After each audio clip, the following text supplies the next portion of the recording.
Este soy yo, en el verano de 1991. Estábamos pasando las vacaciones en el Mediterráneo y no éramos los únicos. Varios millones de personas ese año también disfrutaban de todo el ocio que la costa era capaz de darles.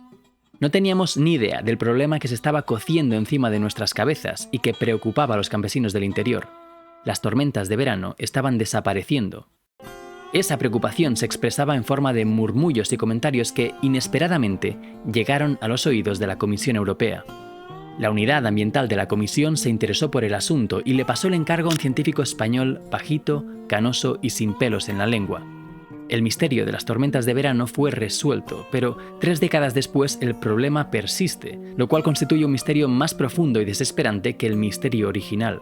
La cuestión es que esta investigación rescató un viejo enfoque sobre el cambio climático, un enfoque olvidado que no diluye la responsabilidad de nadie y que por lo tanto nos resulta más incómodo que la narrativa actual. Para explicar todo esto, vamos a empezar por el final. Básicamente alertaros de que lo que yo os voy a contar a lo mejor no le gusta a nadie. Millán Muñoz murió el 12 de enero de 2024. En sus últimas entrevistas parecía algo derrotado y pesimista, como alguien que ha batallado incansablemente sin lograr lo que desea. Más tarde veremos qué causó esta sensación de derrota, a pesar de que su carrera profesional estuvo llena de logros. Antes de cumplir los 30 ya había desarrollado 2 tecnologías revolucionarias que se siguen utilizando a día de hoy. Una de ellas es el COSPEC, un aparato que mide contaminantes ambientales y que actualmente se usa para predecir erupciones volcánicas. Millán pensó que podría sacarle más partido a su invento si entendía cómo funcionaba la atmósfera, de modo que se formó como meteorólogo y trabajó durante varios años en el Servicio Meteorológico de Canadá.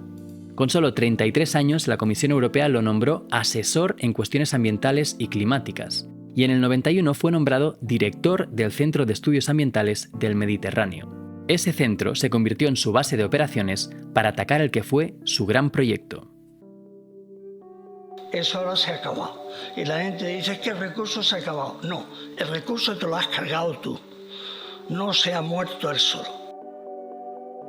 El misterio de las tormentas de verano no fue el primer encargo que Millán recibió de la Comisión Europea. En los años 70, cuando se industrializó la costa mediterránea, fue el responsable de medir la contaminación atmosférica de la zona. Y ya entonces, mientras recorría los secarrales del Levante español para tomar mediciones, los paisanos locales le decían que eso que estaba haciendo no estaba mal, pero que el problema real allí era que cada vez llovía menos en verano. Millán tenía la buena costumbre de escuchar de verdad a los lugareños, así que tomó nota y pasó esa información a la comisión. En los años siguientes fueron llegando más y más comentarios, también desde Francia e Italia, hasta que la comisión decidió que ya era hora de averiguar qué estaba pasando. Por cuestiones prácticas, Millán centró su investigación en una región concreta del Levante español. Y lo primero que hizo fue confirmar que la intuición de los lugareños era correcta. Y sí, lo era. Los datos mostraban que en los últimos 50 años las tormentas de verano prácticamente habían desaparecido. La pregunta entonces era ¿por qué pasaba esto? Pero para llegar a ese por qué, primero tenía que averiguar el cómo. ¿Cómo se forman las tormentas de verano en el Mediterráneo? No sé si es verdad o es leyenda, pero se cuenta que para responder a esa pregunta Millán se inspiró en un dicho local: cierzo a las 7, solano a las 10, agua a las 3. Es decir, que por la mañana llegaban las brisas marinas de Levante y por la tarde descargaba la tormenta. Millán trató de validar esta hipótesis con los datos disponibles y al hacerlo se dio cuenta de algo clave que había pasado desapercibido. La brisa marina por sí sola no tenía la humedad suficiente para formar tormentas en los valles del interior. Se necesitaba un aporte de humedad extra, y ese extra históricamente había venido del agua evaporada por los marjales, los humedales y los bosques costeros. Estos ecosistemas, en su mayoría, habían sido arrasados, sustituidos por urbanizaciones, paseos marítimos y complejos industriales. La costa ya no aportaba humedad, sino que recalentaba la brisa marina y mataba las lluvias de verano en su misma cuna. El misterio se había resuelto, pero Millán no se quedó ahí. Ahora tocaba investigar todas las consecuencias del desastre. Al no haber tormenta empieza la sequía, ¿vale? Y ya te metes en un ciclo que pierdes. La pérdida de las tormentas de verano tiene una consecuencia obvia y directa. Los paisajes se vuelven más áridos y secos y por lo tanto son menos capaces de formar nuevas lluvias. Se crea un círculo vicioso del que no es fácil salir. Pero hay más. Millán descubrió que toda la humedad que no se descarga con las tormentas vuelve al mar y se va acumulando encima de él. Ese sombrero de humedad recalienta el Mediterráneo durante todo el verano, y eso intensifica las lluvias torrenciales de otoño y aumenta la probabilidad de que se produzcan eventos extremos. Esto de por sí ya es bastante jodido y peligroso, pero lo más grave es que se junta con la primera consecuencia para amplificar el círculo vicioso. Los paisajes más secos y con menor vegetación son más propensos a la erosión cuando cae una tromba de agua. Y a más erosión, menos probabilidad de vegetación futura, menos tormentas de verano, más lluvias torrenciales y más erosión. Es decir, que más que un círculo vicioso se forma una espiral que desciende lentamente hacia el desierto. Por si fuera poco, todo esto tan solo forma parte de la primera capa de consecuencias, las que actúan a nivel regional. La segunda capa incluye efectos inesperados que afectan a todo el continente y quizás más allá. Aunque cueste de creer, la pérdida de las tormentas de verano en el Mediterráneo está detrás del aumento de las inundaciones en Europa Central y del Este, y puede estar alterando varios fenómenos climáticos en toda la zona del Atlántico. Sé que todo esto puede sonar exagerado y tendencioso. Estamos acostumbrados a pensar que el clima solo puede ser alterado por procesos globales, y la idea de que construir y urbanizar franjas de terreno pueda afectar el clima de regiones enteras nos parece, como mínimo, sorprendente.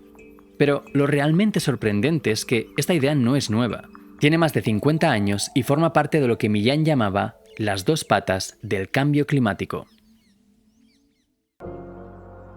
Que el cambio climático tiene dos patas. Dos patas.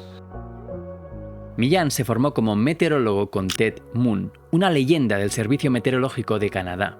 Y un día Moon le pidió a Millán que revisara un documento que iba a publicar, el típico trabajo de becario. Ese manuscrito era un capítulo de un documento aún mayor, titulado Alteración climática no intencionada. Era el primer informe sobre cambio climático para las Naciones Unidas. En ese informe ya se decía que los humanos podían alterar el clima básicamente de dos formas. Una era la emisión de gases de efecto invernadero y la otra, los cambios en los usos del suelo. Esas eran las dos patas del cambio climático, que no eran independientes, sino que se reforzaban entre sí.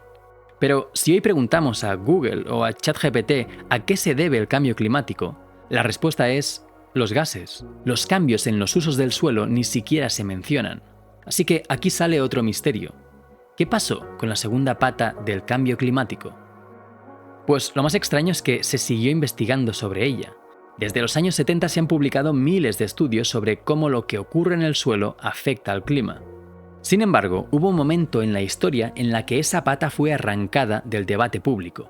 Y ese momento llegó en 1979, con la publicación de un informe de 22 páginas que incluía una frase histórica.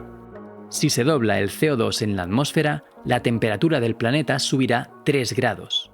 Era la primera predicción numérica del calentamiento global.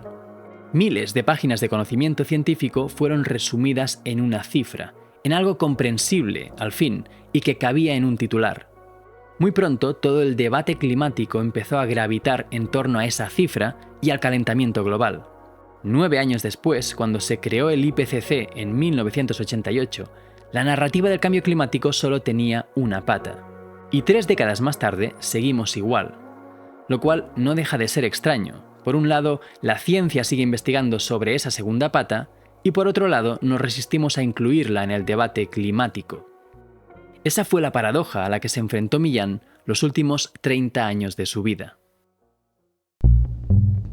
Mi pregunta es, ¿alguien se lee lo que ya estaba escrito? Pues yo creo que no. La gran batalla que libró Millán se basaba en el hecho de que su mensaje era incómodo para todo el mundo. La segunda pata del cambio climático no resulta nada fácil de digerir para casi nadie. A los científicos del clima les recuerda que sus modelos climáticos pasan por alto muchos procesos locales que sin embargo tienen efectos globales. Y para incluir esos procesos deben complejizar mucho más el rompecabezas que ya tienen entre manos. Pero donde más fricción genera la segunda pata del cambio climático es en la esfera de las grandes decisiones. Eso incluye el mundo de la política y la burocracia, pero también el de la economía y los negocios. Esa esfera está relativamente cómoda con el problema de las emisiones. Al ser una cuestión global y a largo plazo, la responsabilidad es difusa y negociable, y las acciones son aplazables y discutibles. ¿para qué voy a reducir mis emisiones si mi competidor no está dispuesto a hacerlo? Por otra parte, es un problema que, en principio, no requiere pisar el freno de la economía e incluso ofrece nuevas oportunidades de negocio. Así que ahí están, gestionando el problema. Pero los cambios en el uso del suelo son todo lo contrario. Si nos cargamos nuestro ciclo hidrológico, las primeras consecuencias son para nosotros, y además de forma inmediata. Y en este caso, no podemos culpar a China. Eso hace que resolver el problema también esté en nuestras manos, aunque las medidas a tomar no resulten muy atractivas para la esfera de las grandes decisiones. Millán proponía compensar la evaporación perdida por la urbanización en la costa con reforestaciones en el interior. Según decía, existen muchas hectáreas abandonadas que se podrían destinar a cultivar lluvias. Millán incluso había calculado cuánta superficie había que reforestar para recuperar nuestro ciclo hidrológico. Y en todos estos años, os voy a ser franco, llevo escuchando lo mismo una vez y otra vez lo mismo y otra vez lo mismo. A pesar de todos sus esfuerzos, Millán no logró convencer a la Comisión Europea de la importancia de la segunda pata del cambio climático. Durante años chocó una y otra vez contra una pared que no escuchaba. Cuando, con 69 años, le preguntaron por las invenciones de su juventud, respondió que le recordaban con amargura que alguna vez hizo cosas útiles. Ya en sus últimos años, le confesó al poeta estadounidense Rob Lewis que sentía que había fallado por todos nosotros. Yo, sinceramente, no lo creo. Él hizo su parte, y ahora nos toca a nosotros hacer la nuestra.